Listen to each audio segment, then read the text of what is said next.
Good evening, everyone. I'm Constance Barnes-Watson. I'm the Director of Programs and Partnerships here at the Knowledge House, and I'm excited about tonight's panel with our dynamic panelists. Before we get started tonight on our topic of gender bias in hiring and technology, I wanted to share a short video clip that speaks to that sentiment of gender bias in hiring and technology.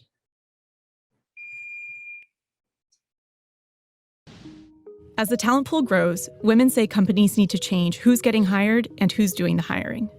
Often, not enough women are present on the panel, so there's going to be a lot of groupthink. People need to hire people who are like themselves. To hire a person on our board or an executive in our company, we have to interview at least one person of diversity. Seems simple. Who's to say that they're not a better fit or that they're not going to succeed? And maybe if they're not successful, maybe it's your infrastructure. Maybe it's your infrastructure. Important piece here. So I'm going to go ahead and introduce our dynamic panelists tonight. I'm so excited to be in the room with them. Our first panelist is Jessica Santana, CEO and co-founder of America on Tech, an organization that's on a mission to prepare the next generation of tech leaders through development, mentoring, networking, and professional experiences that will help them prepare for their futures in technology. Jessica sits on a number of prestigious lists, including being on the Forbes 30 Under 30 list as our co-founder and CEO, Geraldine Rodriguez. She's also on NYN's 40 Under 40 Rising Stars list, and she's an inaugural leader to the Robin Hood Foundation Power Fund. Welcome, Jessica. Jalisa Watson, we're going to investigate, she might be my cousin, is currently a project manager at Snapchat in the augmented reality space. Jalisa is recognized for demonstrating a natural aptitude for client relationship management, as well as crafting profitable initiatives and high-performing teams. She recently changed her pathways into technology, so we welcome you, Jalisa, and look forward to hearing your story. And last but definitely not least, we are joined by Obioma Richardson. Obioma is an IT professional with over 20 years of experience in IT healthcare and telecommunications. She's managed many diverse and complex systems and applications such as Avaya PBX, Nurse Call Ronco, and Vocera. Obioma has increased her responsibilities as she's moved through numerous institutions in New York City, including New York Presbyterian Hospital. And then she moved on to Bloomberg, where she started in the network communications department, and she's currently on the global Finance-SAP team. And also, she is the founder of an organization committed to women known as Watch Her Win, which she will share more information about tonight. Welcome, panelists. We thank you for being here tonight. I want this to be a conversation between our panelists. And I know in our prep yesterday, we talked a little bit about sharing your truth. I think that's very important for the fellows who are in the room and for our guests in the room. So we're gonna jump right in, and what comes to your mind, to your heart, please share.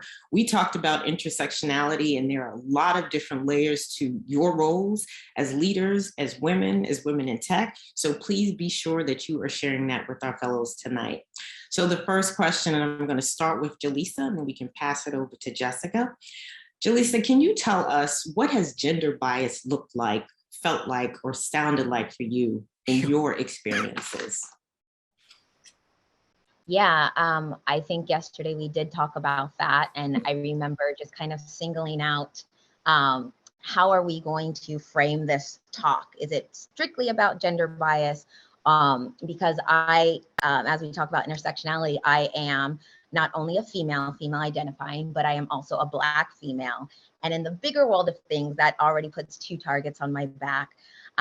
So I think as I look at that and what that means for me and what those needs are for me, I really need that sense of DEI in the workplace and the places I go and the places that I want to experience.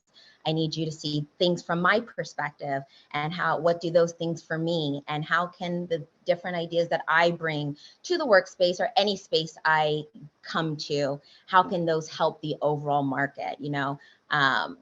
I have unique needs, I have unique perspectives.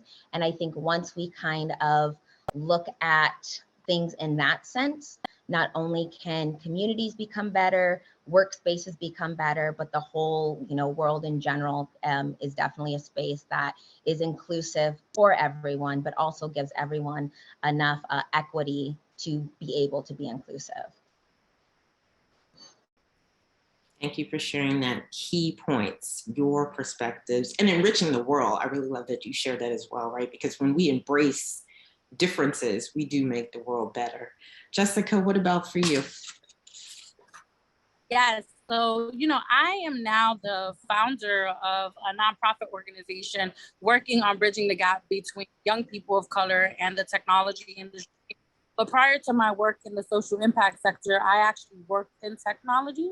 And oftentimes I cannot tell you that being in the private sector, I was usually the only woman and the only woman of color on my teams. And I think Jalisa brings up a good point, that I think that there was an appetite from my employers to have more women at the table.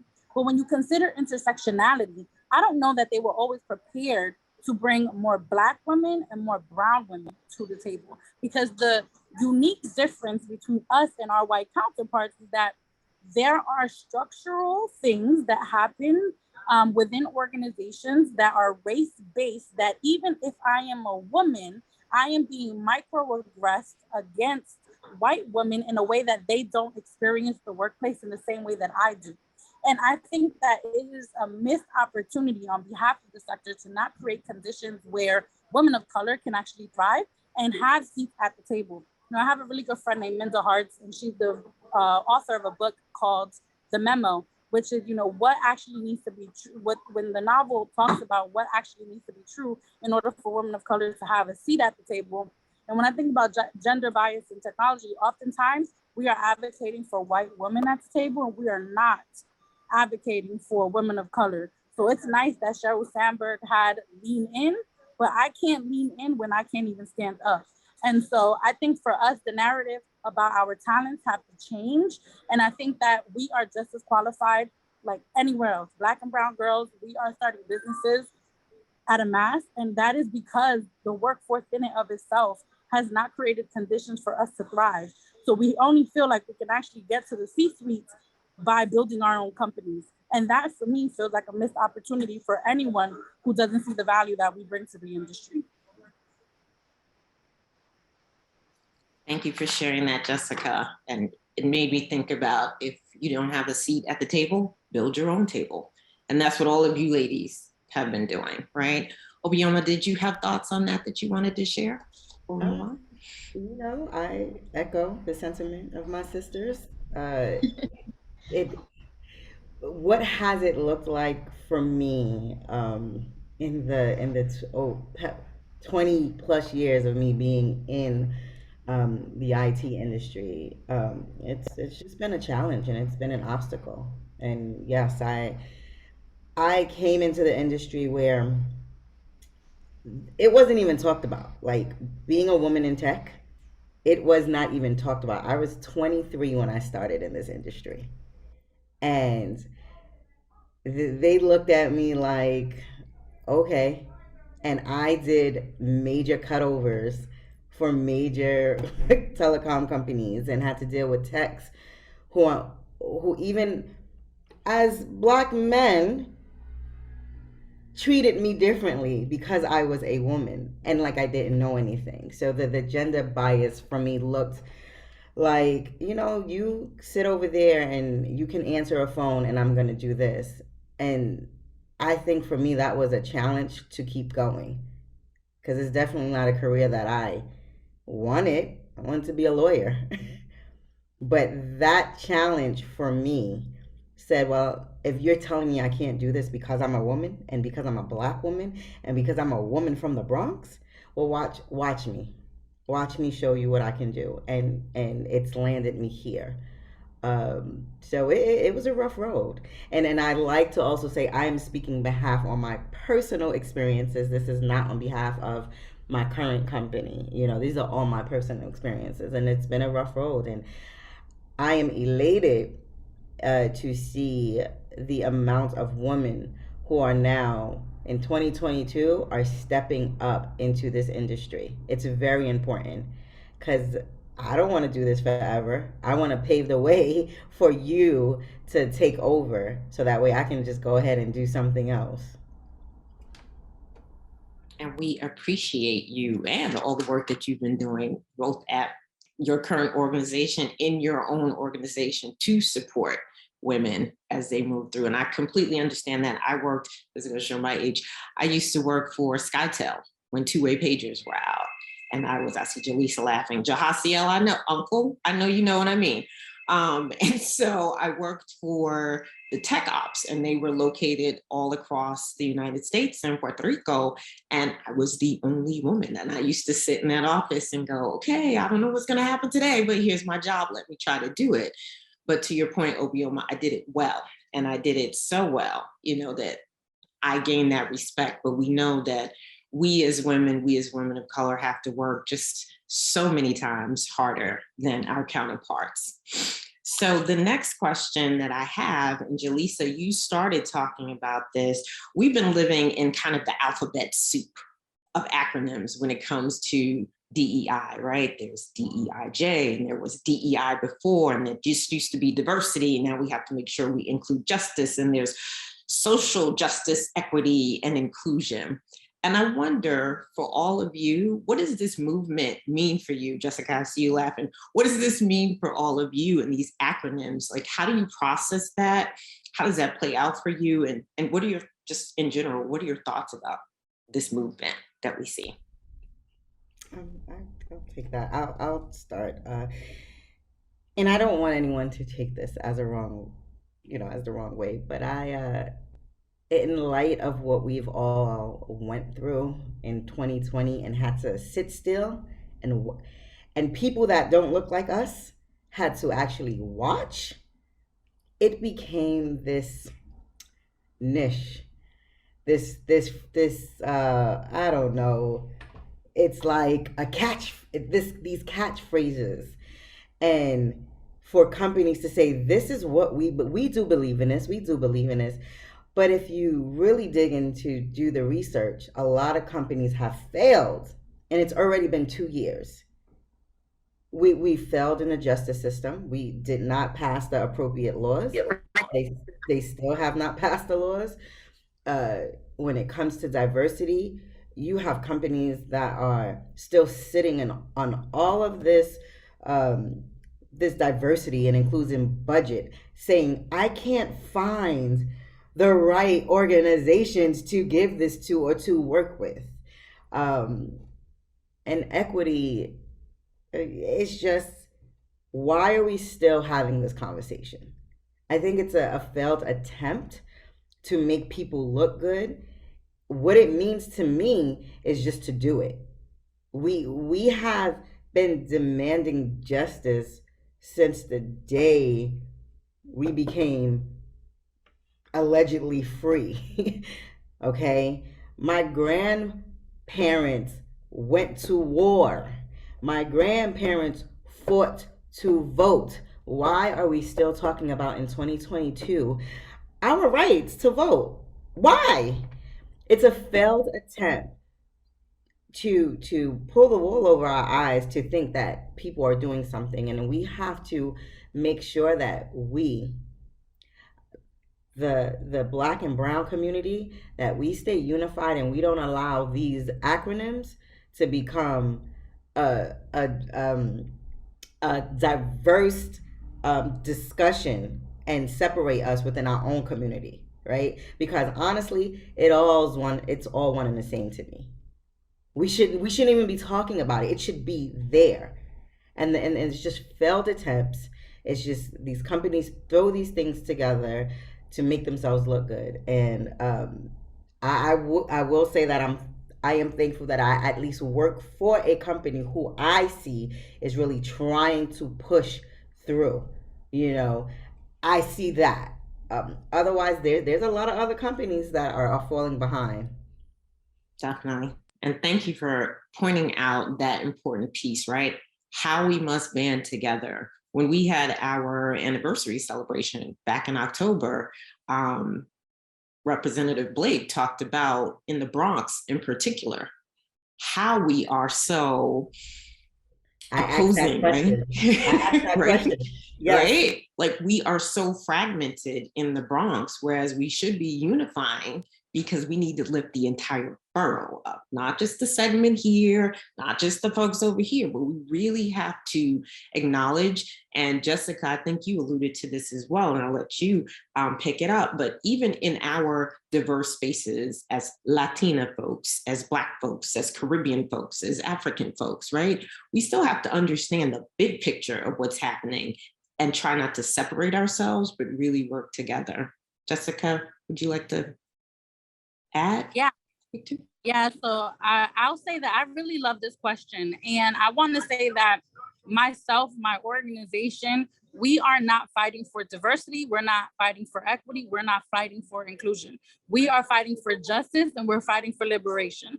And everyone is not free until everyone is free. Like no one is free until everyone's free. And the reality of the situation is that the time is now to start applying pressure. There was a point in time where we would be politically correct, right? Like a lot of us would use politically correct language because it made the oppressor, it made the person at the top feel comfortable with the things that we were saying to get the things that we want. But these days we have to have no tolerance for language that actually hurts our communities when trying to get resources. It is time for us to hold people accountable. And sometimes we use things like language and acronyms to make people comfortable with the asks that we're making for the things that we're demanding. And I can promise you that at no point in time is that ever okay. The second thing I'm going to say is that I think it's really important that everyone knows that they have a role to play here. I think that a lot of people they think about the time of 2020 and they haven't figured out what their role is, right? I think a lot of people have been like, oh, well, what is my contribution to the moment that we're in? And I think it's important for those people to understand that one, this is not a moment, this is a movement. And then second, that even if it looks like you being a corporate activist and you staying in the corporate sector to actually push an agenda, then that is your contribution. Or if you decide to become an entrepreneur and build interventions for your community, then that is your contribution. But I think it's important that people know that they all have a role to play, from the institution to the individual, to just everyone that's involved in making this happen. And then the third thing I want to say is that I think that what folks don't realize is that they made public commitments on the back of the murder of a Black man. And I can't let that skip us, right? Let's go back there. Public commitments were made on the murder of a Black man. And the reality of the situation is that no one should have to be murdered to give us our just due. And if you are going to make these hundreds of millions of dollars in commitments, you better be assured that this is not lip service, because you do have people on the sideline ready to hold you accountable. And I think it's important that people don't skip over the fact that all of us that raised money during this time, or the grants that have come in, we have to make sure that that influx of dollars keeps coming into our communities, because it is very easy for 2 years later for people to forget. And this is something we can't ever forget, because we got to remember that that man was not just a community champion. That was somebody's dad. That was somebody's father. That was somebody's son. And we have a responsibility to keep the movement going for him and for everything that his child is going to represent. And so that's my contribution to this question. Thank you so much. So powerful and so true. Jalisa. Yeah, I was just about to say, Jessica just took us to church. I am prayer hands up in real life right now. Like, I feel that tenfold, 100%. And I think it also brings us into that topic that she brought about we need to be very detailed in our asks. And I say that in a way of, people throw out this word diversity. Well, everyone's perception of diversity is different, whereas Jessica's version of diversity is different than mine, than is different of my counterparts. And I think it's a way for them to people to kind of say, hey, well, we have that diversity. It may not have been what the diversity you were looking for, but it is diversity. So I think also just being detailed in the ask that we want, I think they should be apparent. I think also a lot of follow through. Like she said, it's not a moment, it's a movement. So if you are if you do progress into that place of power, that's not where you stop. You don't forget the people at the bottom. You keep going. You still be that motivator. You still be that ally to help everyone, just because you got to where you needed to be. And I think that needs to stay top of mind as well as people progress and get to where they want. Because like she said, it is a movement. It isn't a moment, and it's going to keep going. We are going to be advocating for diversity in the workplace. We are going to be advocating for more Black and brown and not white passing people in leaderships and just across the board. So we're not stopping. We're only going to keep coming and applying pressure. So it's one of those things where we need to be defining what we mean, and then definitely keeping on the ball and making sure our asks are definitely being alluded to. Thank you for that. I think I just saw in the chat, Jahasia was typing about diversity, because for me, I think about diversity as like a number. If you want to get that number, we have that many people over there, but really it's about shifting that power dynamic. And like you said, Jalisa, getting the people in the places of power who can then support the other folks who have not maybe made it that far yet. And I like, Jessica, that you said everybody has a role. And this leads me into this next question and a comment, right? Because all of the fellows here have a role, even if they don't realize it at this point. Because now you have taken the step to move from just users of tech to producers of tech. And that is the critical change that we need, right? We need all of you to be producers of tech, so that we are creating these more inclusive spaces. So the next question that I have, considering our fellows, is what differences have you all noticed, if any, in hiring perspectives towards people who come from boot camps or programs like ours versus those who are in traditional four-year colleges? And I'm going to add a caveat in here. And what have you done, other than being here on this panel and supporting us, of course, but what are some other things that you may have done or said to support the fact that folks like these folks deserve every opportunity that the folks at Fordham or Cornell or MIT have as well? I'll go ahead and start. So again, I started my IT career very non-traditional. I did not go to school for my tech experience or skill, but I was given the opportunity by a Black woman. So that's the difference right there. But what I've seen over the 20 years is that not only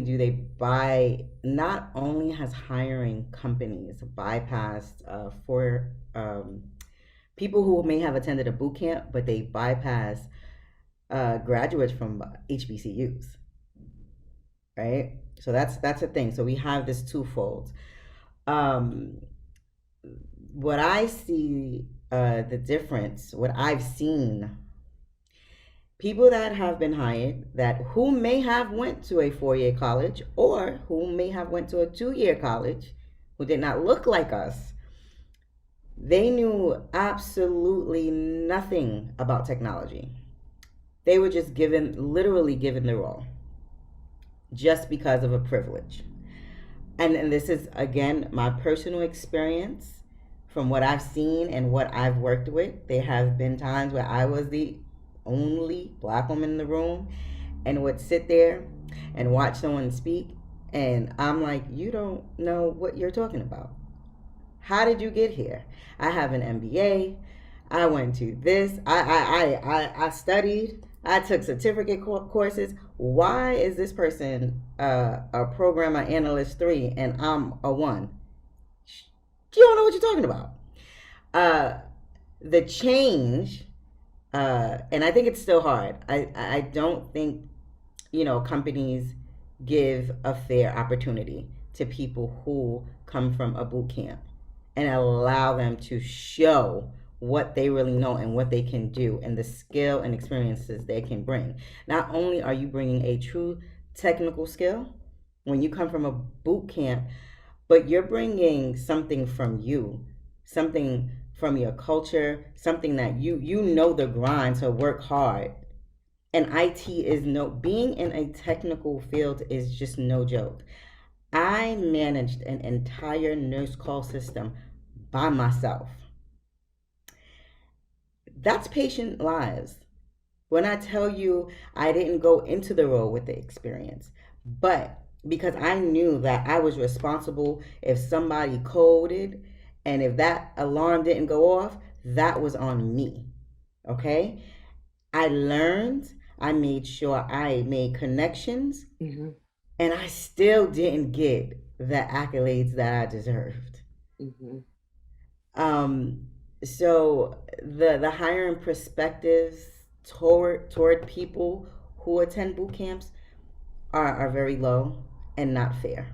Mm-hmm. And that's just what it is. Mm-hmm.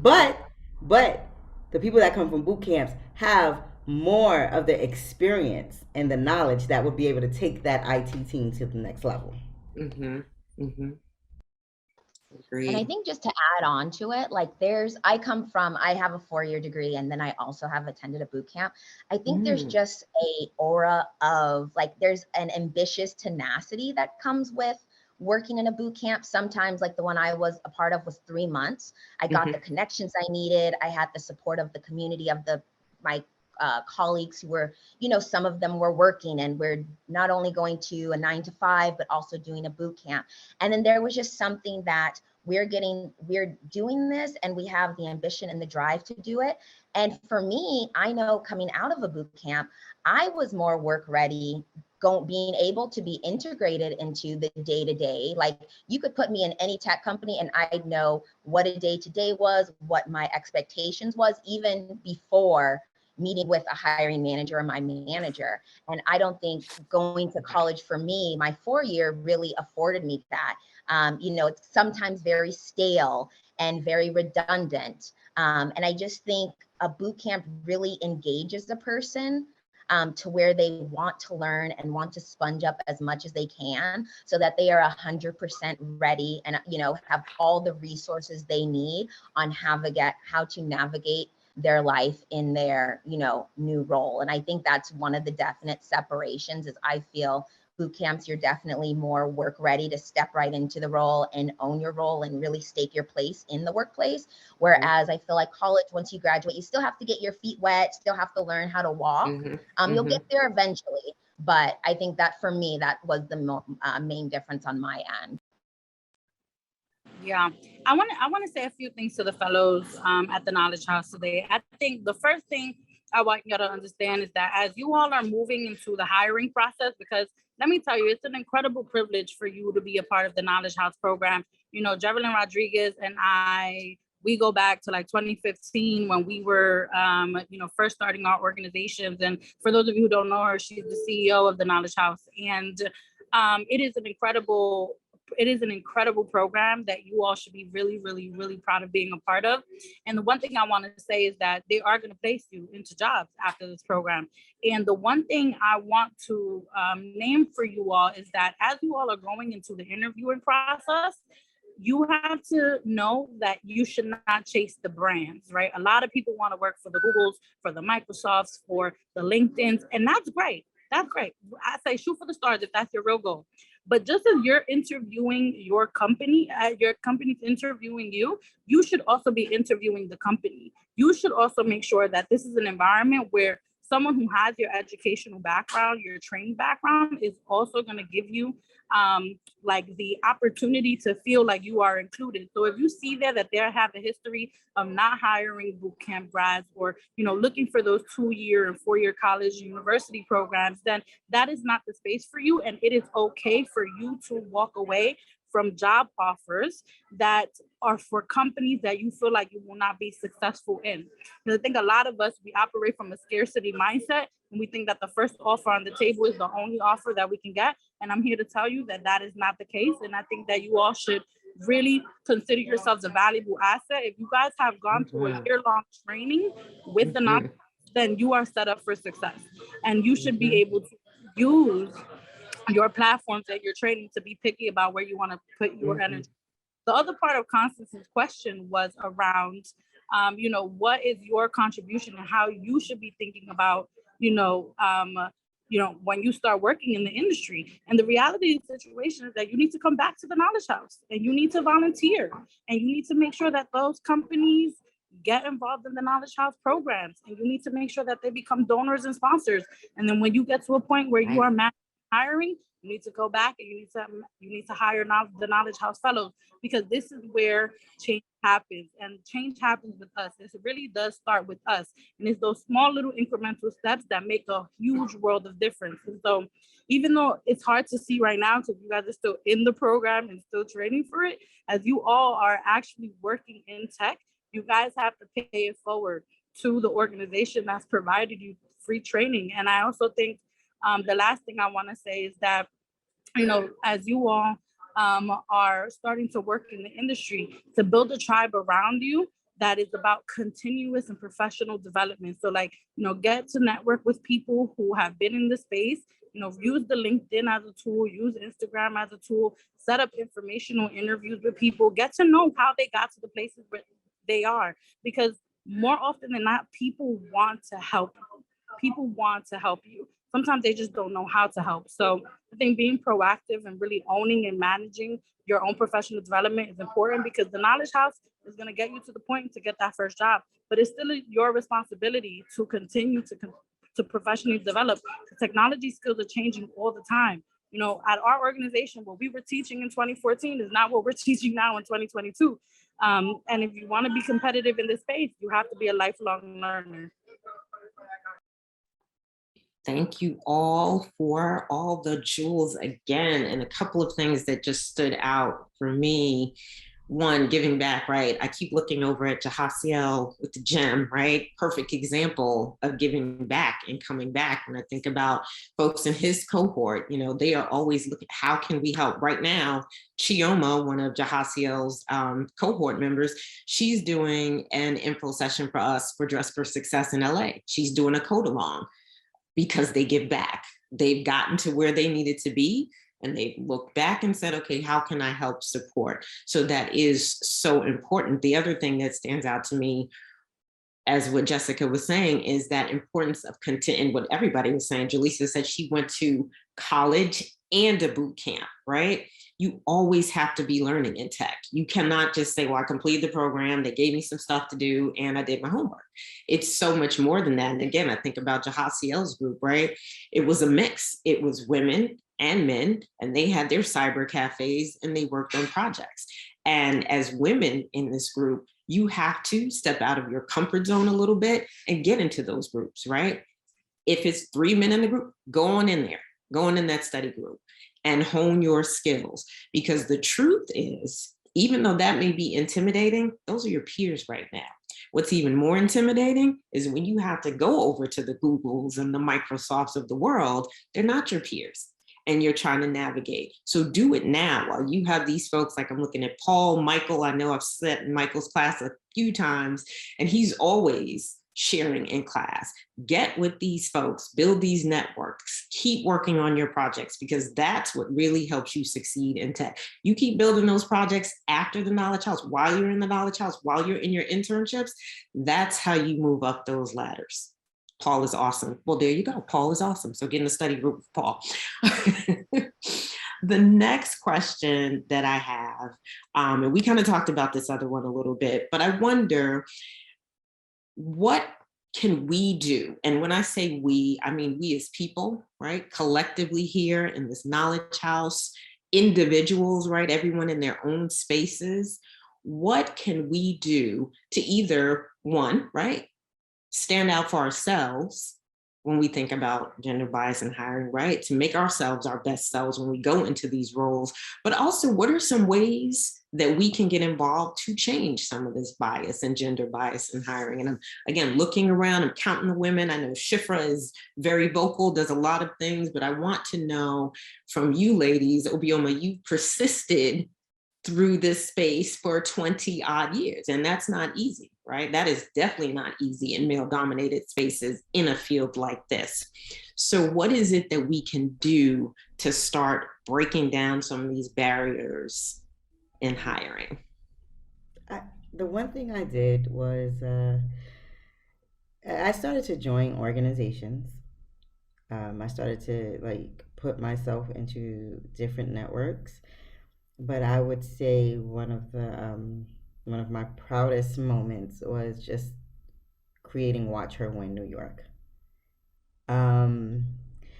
With the social network that I've been able to build, I created an organization so that way I can then incorporate myself with these companies to sit.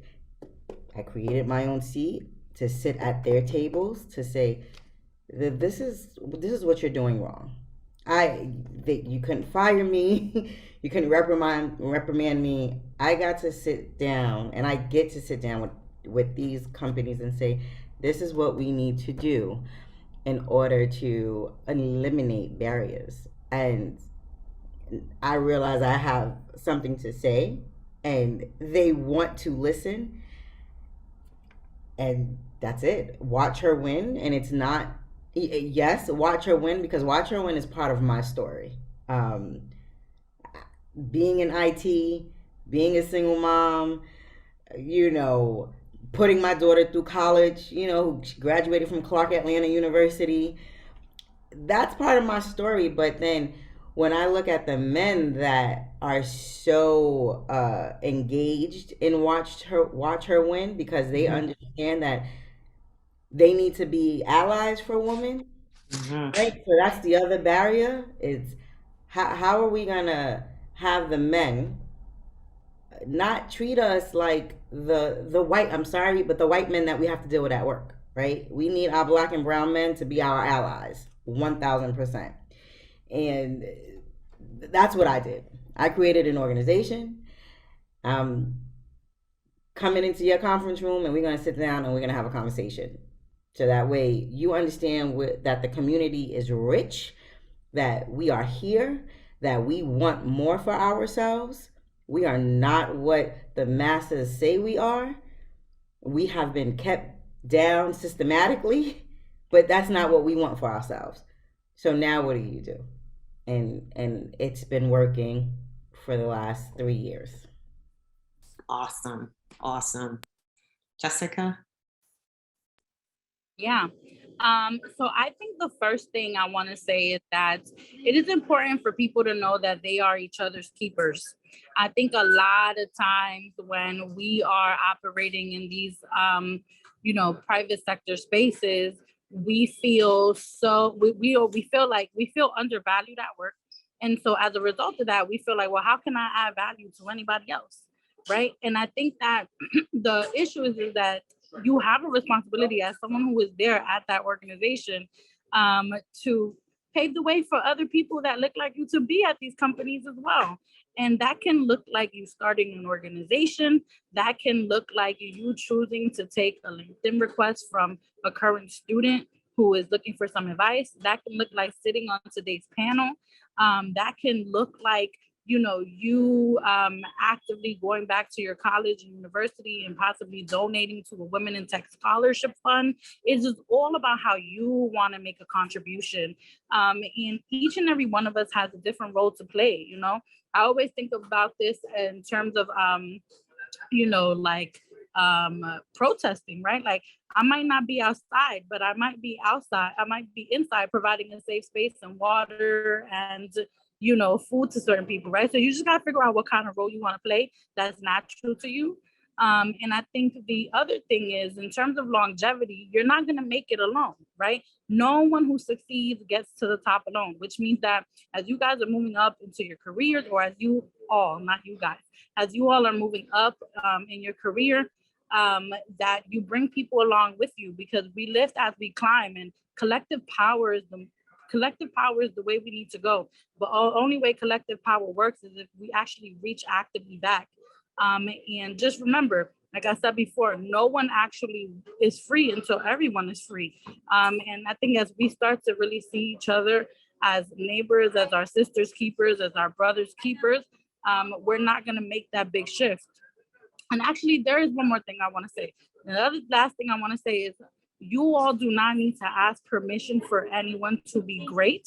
And your biggest contribution, and then that's probably your biggest contribution, is like not asking people for permission to be great. Because once you remove that permission from being granted from someone for you to be great, you actually actively give other people permission to be great themselves, right? Because you allowed yourself to be great. And so part of this is how you carry yourself, your values, how you show up with integrity, how you decide to operate every single day. And I think once you master that, you actually give people permission to want to be and model behavior that is behavior that we want to see for all of our community. Thank you, Jessica. I'm sorry, go ahead, Jalisa. Oh, I'm sorry. Yeah, and I think just to follow up with that, like, I think it's a thing of just go boldly in with your confidence and whatnot. Don't let anyone dull your shine. Why would you even put that power in someone else's hands to, have that against you? I think for me, being new in my career, especially in tech, I've always wanted to be politically correct and fit inside a box and don't make waves. But like within the last couple years, I was like, why? That, not being 100% myself, that only hurts me. And at the end of the day, it's the diversity, it's the different mindsets, it's the different way of thinking that create these new processes, new ideas, new innovations that change our world for the better thing. So why at the end of the day hide it? I think for me, what's been a really good resource is ERGs and having the support to really fund those and, do the work to help the employees who engage in these ERGs, as we really, as I'm a woman, as they say, women have the weight of the world on our back. Well, if we do, give us work-life balance, give us stipends for, childcare. How can you help with reproductive care? I think when you put yourself, sometimes you go into the world, I graduated from my boot camp and I go into the world and I'm like, well, I'm just one person. How do I do that? But you really have those endless opportunities on ways that you can help. It's, using your voice, saying no when things aren't right, standing up. As for the Knowledge House, like when you go into these work environments, not only it's not a proof thing, but like have them see why they hired you and be like, we got to hire more of those Knowledge House graduates. Like they on top of it, they doing the work, they helping, obviously without like overextending yourself outside of your job. But it's really a thing of you are a brand advocate for the Knowledge House. And then that is your way to essentially, still help out, still directly, but indirectly, essentially. Constance, I wanted to Yes. piggyback on something that Jessica mentioned about being true to yourself and not being afraid. I want to let the students know that there was a time that we really didn't have that.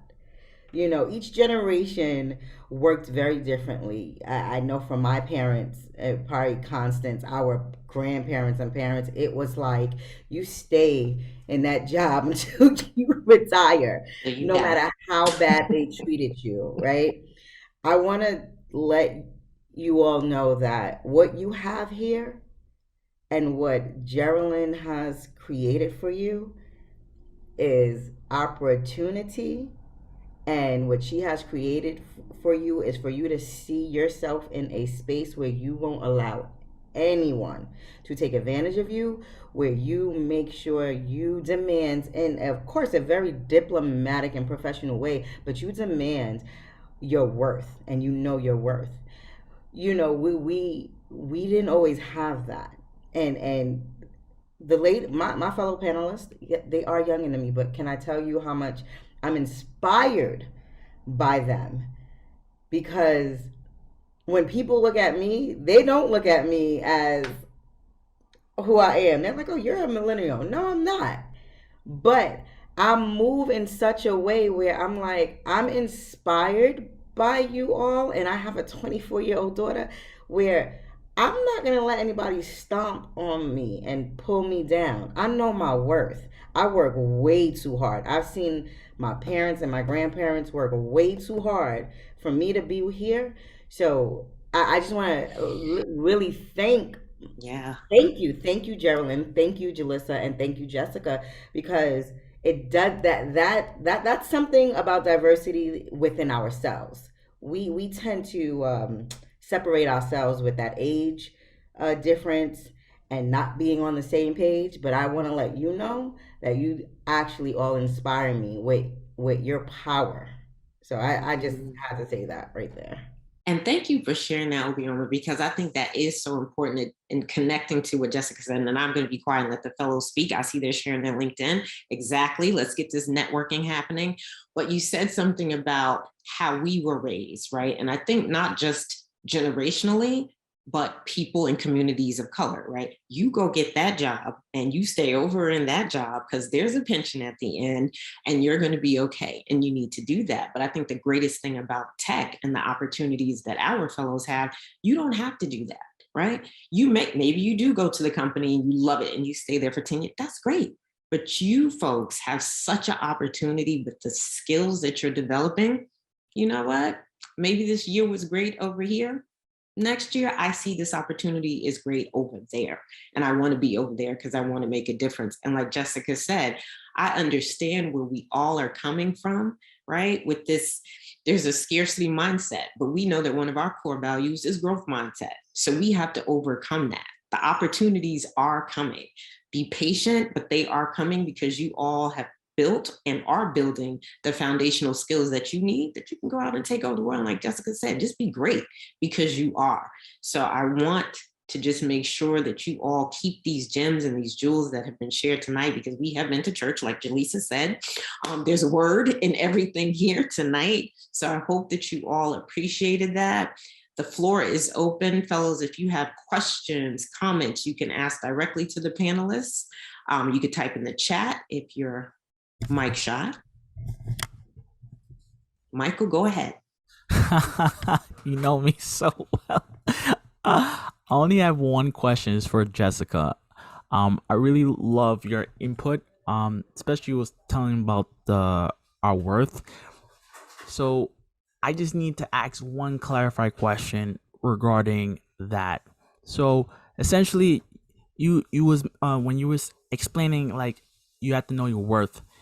If we showcase our worth and we feel like we're worth more, like they lowball us, how would you negotiate your salary? I think that's kind of one of those, you're right that we have to evaluate our worth, but I wouldn't know what to say to execute what you just said to me. So I want to know, from your opinion, how would you do that?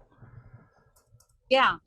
So my answer is going to differ based on whether or not you are negotiating a salary for a job you're about to start, or negotiating a salary for a job you're already in.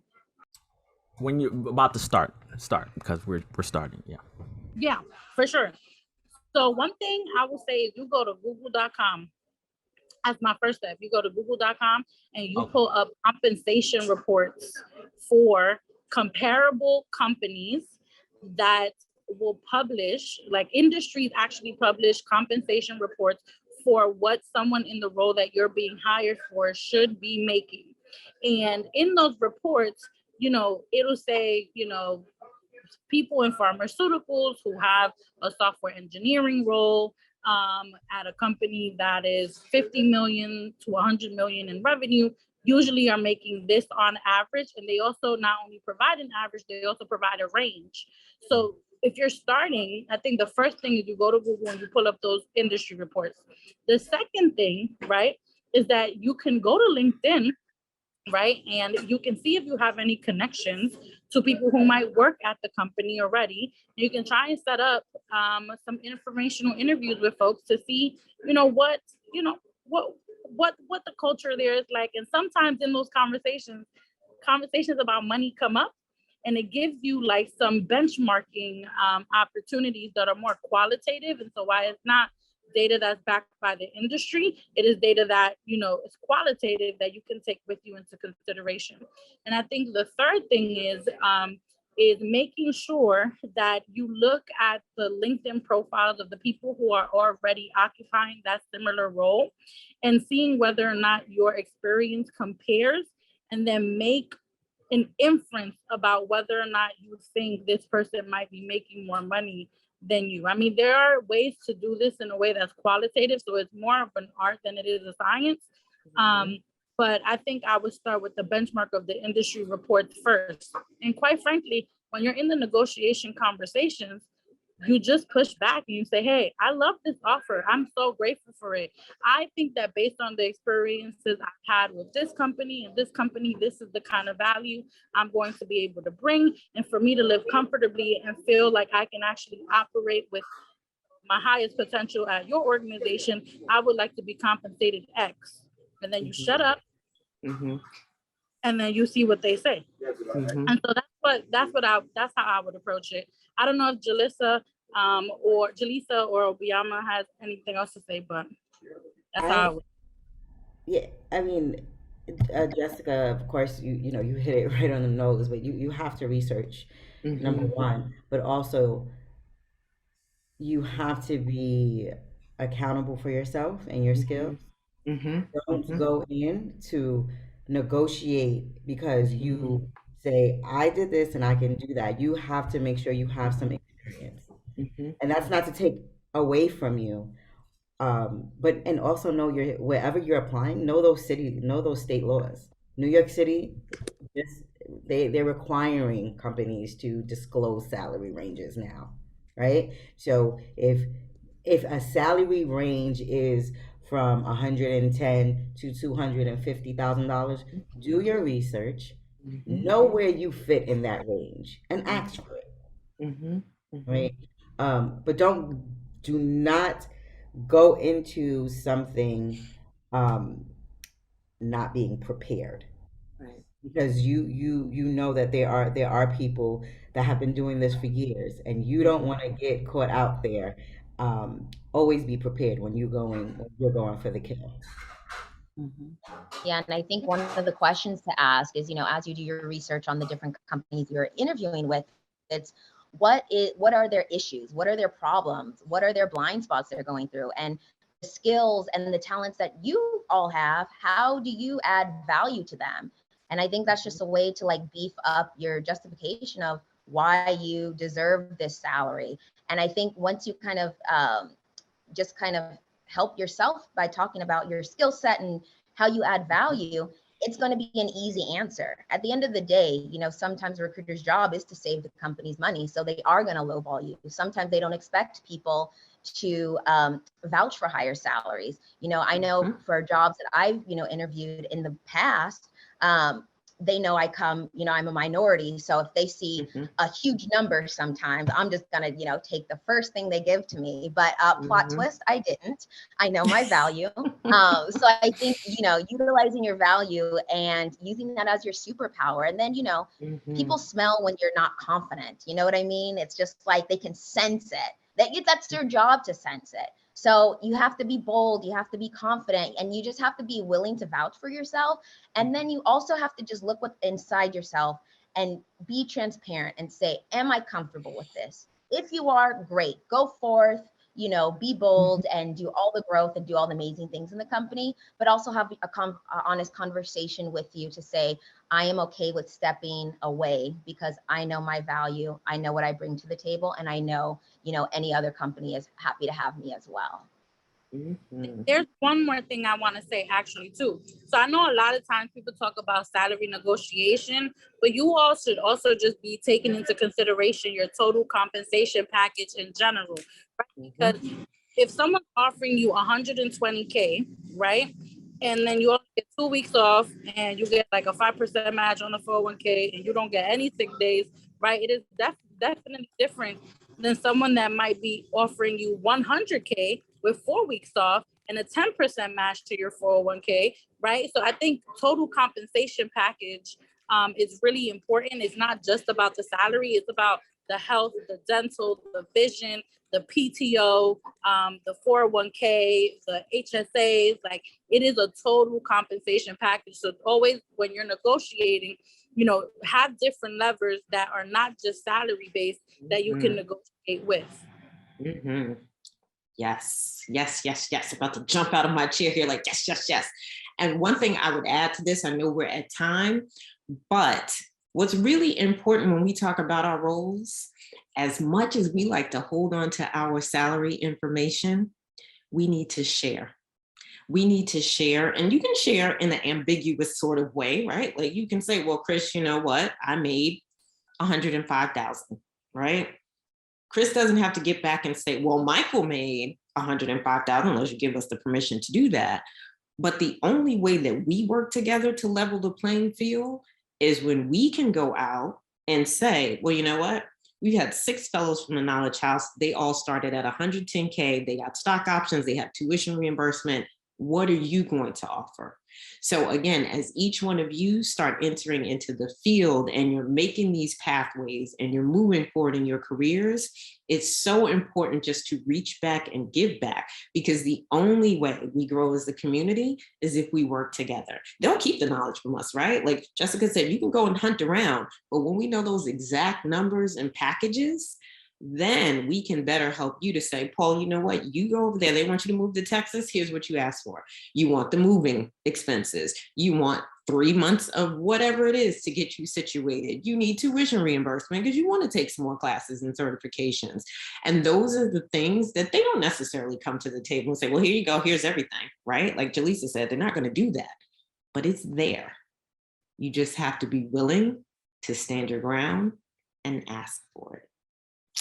I know that we are at time, and I am so grateful to the ladies on this panel for this dynamic conversation tonight. You all are inspiring. I think all the fellows and our guests who are here tonight, very inspiring words. I hope that everyone here tonight is charged and empowered. You know your call to action. You know what you have to do as you continue through the program, as you graduate from the program.